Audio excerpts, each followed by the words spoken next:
So in old school RuneScape, there are some very prestigious items. Of course, we all know about Third Age, one of the most sought after and rare items in the entire game. And of course, there are rare and powerful items that people use in combat like the Elysian, the Inquisitor's armor set, Harmonized. I mean, there are some very rare and hard to obtain items. Now that said, the game also has an underbelly of not so well known prestigious items that might surprise you with how rare they actually are. So today we're going to be covering some of the weirdly rare items that you might not even know about. Thanks for watching, guys, and if you do happen to have one of these rare items, maybe leave a like in the video, I don't know. Anyway, let's get started. Now the first item we have to talk about is the stale baguette. Now this item is very unique as it only is obtainable from a random event. Now when most people do random events, they don't really think, wow, I'm gonna get rich from this, but there's actually one really valuable item on it, the stale baguette, that's currently worth like 1.5 mil. This item is absolutely useless, but it's also incredibly rare. In a vacuum, the drop rate isn't that horrendous, it's only 1 out of 256. That's not really what makes it rare. If you wanted to fill this out in your own personal collection log, it would take you thousands of hours. So what exactly makes this item so rare? Well, it really comes down to the random events themselves. You really don't get random events that frequently. And on top of that, the stale baguette is only dropped from one of them. The only way to get the stale baguette is to do a Quizmaster random event, pick the mystery box, and then hit the 1 in 256 chance of rolling the stale baguette. So for the sake of argument, let's say you get a random event every hour. It might be more than that, it might be less than that. And let's also assume that every random event spawns at the same rate. This would mean it would take you on average 6,000 hours to get a stale baguette. That's over 245 days of playtime and more than enough time to max an entire account. Or you could just have a stale baguette, probably just as good. So next up here we have a weird item called the fish sack barrel. A fairly new item relatively, but one that I don't believe many people actually have.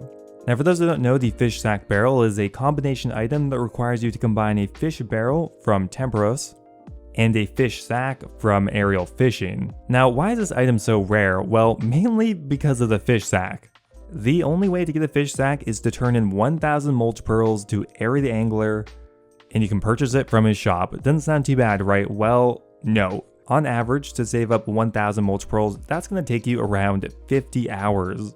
And that's going to be 50 hours of pure hell because aerial fishing sucks. Now on top of that, you have to spend another 6 or 7 hours getting a fish barrel from Temporos. Not nearly as bad, but altogether it could easily take you 60 hours to obtain this item. A weirdly long grind for actually how useful this item is. The fish sack does have a use because when you combine it into the fish sack barrel, you can now equip your fish barrels, so there is actually a utility behind it. It's not just straight up a weird cosmetic item, but for a 60-hour grind to aerial fishing, I really don't think many people have this. So next up here we have a really interesting item, one that is extremely rare, and I would guess there's under 10 of them in the entire game. That is the burnt Umli wrap. Now for a long time this item was thought to be unobtainable, and that's due to a very weird oversight with how they coded burning, specifically the Umli wrap. As you know, the higher cooking level you get, the less likely you are to burn foods, and eventually you'll stop burning foods altogether. In the case of the Umli wrap, you'll stop burning it at level 44 cooking, which is a fairly low level. That said, you are not able to cook it until level 50 cooking, which means on paper it is essentially impossible to burn it once you have the ability to cook it. Now that said, it is clearly possible because there are images of it out there, but it's most likely only obtained via bug abuse or exploiting a very unknown mechanic. And although I have no idea how it is done, I have to imagine it must be very challenging because I have hardly seen any of these, even though theoretically if someone figured out how to do it, they could just replicate it over and over and over again and probably sell them for a solid premium. So I have to imagine it must be very hard to do, or the player or players who figured this out just want to keep it low key. So really I'm just guessing here, but I would imagine there's under 10 of them, or at least under 100, which definitely makes it one of the rarest items in the entire game. Now, coming up next here, we have one of the most absurdly challenging items to obtain in the collection log, and that would be the Jar of Darkness. Now, the Jar of Darkness is similar to many of the other jars in Old School. They are all rare items, but the Jar of Darkness is in an entirely different league. Now it seems unclear whether this was an oversight or done on purpose, but the drop rate for the Jar of Darkness is very similar to the drop rate of many other jars. For example, the Jar of Sand is dropped at a rate of 1 to 2,000 from the Calphite Queen. There's just one very important key difference. The only way to kill Skatizo is by obtaining a full Dark Totem, which can take quite a while, which means for every kill you do at Skatizo, you're gonna have to do hours of Slayer, specifically within the Catacombs of Korend. Now, because Skatizo is gated by Dark Totems, you would essentially need to get well over 200 million Slayer experience just in the Catacomb, just to get even close to the drop rate. Which means the approximate time to hit the drop rate for this is around 4,000 hours, which is absolutely insane. Nobody as of today even has 2,500 Skatizo kills, which means this item is clearly just way too rare. There was even a poll run to increase the drop rate of the Jar of Darkness, but it failed by 3%. And at this point, it may just remain as one of the rarest items in the entire game. Now, next up here we have another set of items that absolutely would kill anybody's hope of ever completing the collection log, and that would be the Evil Chicken outfit. The Evil Chicken set is just weirdly and absurdly rare for something that really just has meme potential. It's just a cosmetic outfit. You don't get it from doing anything particularly challenging or hard. The only way that you can get a chance to roll on this drop table is by turning in rare bird eggs that you have a rare chance of getting from bird nests. So exactly how rare is this and how long would it take you to obtain the full set if you dared to even hope? Now, there are a few different ways to obtain bird nests in old school, but let's just take woodcutting for an example.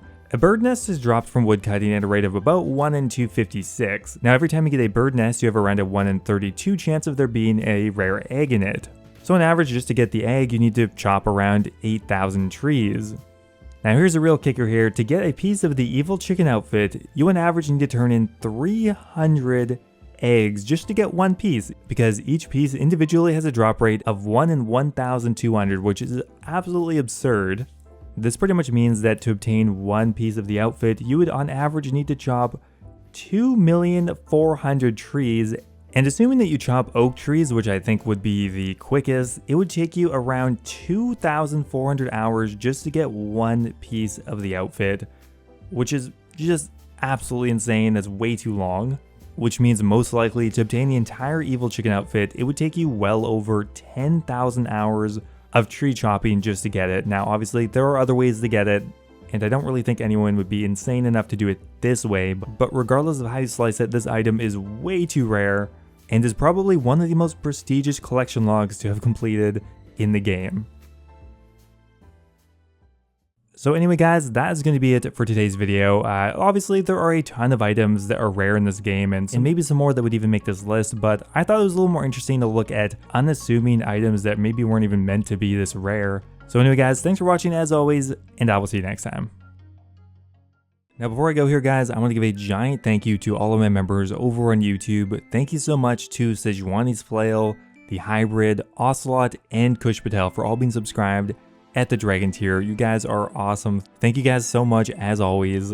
Also another giant shout out to Mexos, Basetich, MDM001, and Yo-Yo Sub 89 for being subscribed at the Runite tier. Thanks a lot guys. As always, if you guys are looking for another way to support the channel, becoming a YouTube member is an awesome way to do so. Get immortalized in all of my future videos, get a custom role in my Discord server, and get access to my video release schedule. Thanks again guys, and I'll see you next time.